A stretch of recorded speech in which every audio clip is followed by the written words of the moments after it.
Genocide in the United States. That's how one Chicago teen describes what's happening in his community. 36 students killed in Chicago this school year alone. We are committed to tracking the deaths and the impact. Here now is part 2 of our report from Abby Boudreau of CNN's Special Investigations Unit. There's so many people who are watching this who don't understand truly how it feels, and no one can really know.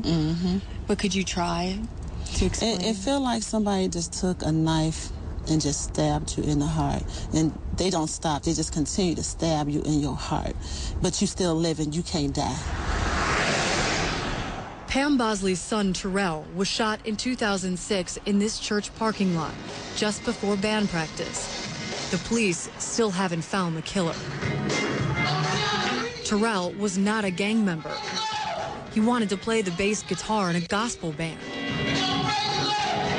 Instead, he was killed for no apparent reason and died a painful death. The bullet destroyed a lot of things.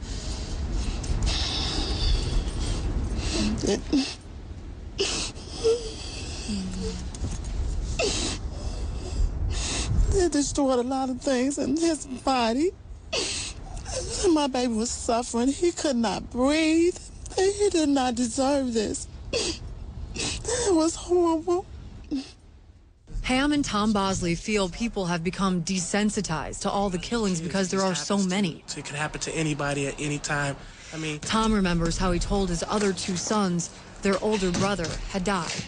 I told my sons, I said, your brother, he won't be coming home. I just looked at him and I told them he won't be coming home. And they looked at me. They just stared. And I told them, I said, we'll get through it. I said, we'll get through this. And they just looked at me. Though nearly half of the cases have not been solved, police believe most of the killings are gang-related. We went out with members of the Chicago Police Department's Gang Task Force. The unit expanded in January. I think whenever the availability of guns and there are certain systemic ills in this generation, Generation Next or whatever you choose to call it, where their behavior is just inconsistent with civility. And when you have that circumstance, you're going to have people who act outside of the norm. So how bad is it? I mean, this is an inner city. We have crime, as other inner cities do. We're not unique to this in this United States. You know, we're not, you have Detroit, you've got New York, you've got LA. We have a gang issue, and we're dealing with that. But we're out here every day actively trying to make a difference. We're fed up. You know, we want a future and not a funeral. We also gave Ronnie Mosley a camera for a couple of weeks. It's a state of emergency. He's a senior class president. Greg was a freshman here at Simeon. Earlier this year, his classmate, freshman Gregory Robinson, was gunned down and killed. Police say Robinson was doing nothing wrong. The car was gunned down by AK-47. It was a car full of people, and when they looked back and they told him to get up, you know, he was crouched over his family members, one who was a 10-month-old baby and the other was 4 years old. And, you know, when he got up, he was just breathing like, and, you know, they saw him take his last breath. Do you care? Do you care? Part of the solution to gun violence in our city and our neighborhood starts with common sense gun laws. Mosley has fought for years for stricter gun laws. Put the guns down! He's had limited success. Put the guns down! Put the guns down! This is like genocide in our own backyard. And, you know, I see the U.S., we've always are, you know, the champions. We go overseas and solve problems, but yet, you know, we still have problems here that, you know, we can't deal with. Mosley isn't like a lot of other 17-year-olds. He knows he's not invincible. Every day I get up thinking about the work that I do and, you know, if this could be my last day here. 10-year-old Trevon Bosley shares the same fears. I'm afraid that someone will shoot someone else in my family. Do you feel like that could happen? I mean, is that the kind of thing you think about often? Yes. And it's the last thing he thinks about before going to sleep each night. Please don't let anybody get shot. hanging. Out for the men to step up. And I think that a lot of the community activists that we're talking to are really trying to build stronger families so that these children have places to go. Well, I'm going to tell you about one young man that's stepping up, that's for sure. Abby Boudreau, Yes. thank you so much. I'm talking about Ronnie Mosley. He's the young man that you met in Abby's report who's trying to stop what he calls genocide in our own backyard. He joins me live from Chicago. You know, Ronnie, put me into the mindset of these kids. I mean, these kids are your age. What's going on? Well, what sums it up is, for a rally, I found out what the students were telling me is their life. The acronym that they came up for it is living in fear every day. And that's what you see going on your way to school, on your way home, going to a store. You're basically walking in fear every day. Now, do you feel like you walk in fear every day?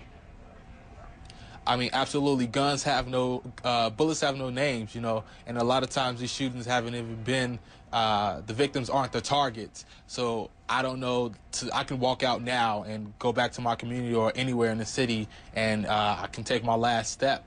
It's just that critical here in the city, but not only our city, just across this nation. Well, you know, this is your community. You know, Ronnie, you lost your cousin, you lost one of your best friends. I mean, what kept you from running with one of these gangs? What kept you from being involved in the violence? I think I was blessed to have a lot of opportunities and a lot of outlets to express myself and learn things. And that's one of the reasons why I'm out here now, is I want those same opportunities and those outlets to be available, and not only available, but for people to have easy access to them, quite frankly, just like we have easy access to guns now. So give me an example, Ronnie, what went different for you versus some of the other kids, you know, in your same neighborhood that are involved in the violence or running in these gangs? What was it that you had that you were able to get involved with? Was it a role model? Was it an activity? What was it that made it click in your mind that, hey, I'm just not going to roll like they are? Well, quite frankly, I think it all boils down to everybody wants to belong. Everybody has that feeling or to be somewhere and actually be a part of something. And I think I've always found outlets when I got to in my elementary school. I was always active. Could have called me a teacher pet. I stayed after school. I helped out in the school offices, graduated, went on to high school, played football, student council. Now I'm in Kappa League. I'm an honorary student board member, youth groups at my church. It's those different type of programs and resources that I've always had throughout my life that have frankly just kept me out of harm's way. So tell me now what you're doing. We saw a lot of you in Abby's piece and how you're really being proactive here. Tell me what you're doing specifically. How are you encouraging your classmates? How are you going to continue to move forward to trying to just put an end to what, you know, your classmates want to get involved with? I think what needs to come about is, you know, we as the youth, we always get involved when it's basically too late. We come out to rallies, memorials after our friends have died and, you know, we've lost them. I think we have to take more proactive steps to that. Unfortunately, that's most of the time when you see the youth is at a rally or at a memorial. We have to start working behind the scenes now. I think what needs to happen is we need to unify first. You know, we need every school, at least the schools that have lost people to gun violence and want to help out, to start to unify. And, you know, when you feel that you're ready and you have a core group, raise your flag and fly it upside down as a signal of distress and also a signal that you're ready to get involved in this fight. And me, on the other hand, by me being a student board member, I want to, one, incorporate civics back into the learning, because I believe when they did separation between church and state, it took out something called morals and values, and those are things that we are missing greatly today, and civics is probably the best way to get it back in. And then also, we're starting a student development team at the board, so now you have the youth coming to the table, providing you with solutions. You know, we're the ones who are living the lives. We're the ones closest to it, so we can give you the answers and the direct answers and the direct solutions that we need. And we're going to go to each region and have a council set up where they're going to talk about in their communities and the problems, and then we're going to have a representative from each region starting to meet at the Chicago Public Schools board, and you know, just take it from there, bringing it to not only the board but whoever else it needs to be brought to, whether it's the mayor, the governor, whoever can help us with our solutions and get it done, that's who we're going to go to. Ronnie Mosley for president. I'm going to be waiting for you to graduate college and move into that role. I'll tell you what, it takes young men like you to make a difference. You're smart, you're brave, and you know exactly what you're doing. I admire you tremendously. Ronnie Mosley, thanks so much. Thank you. All right.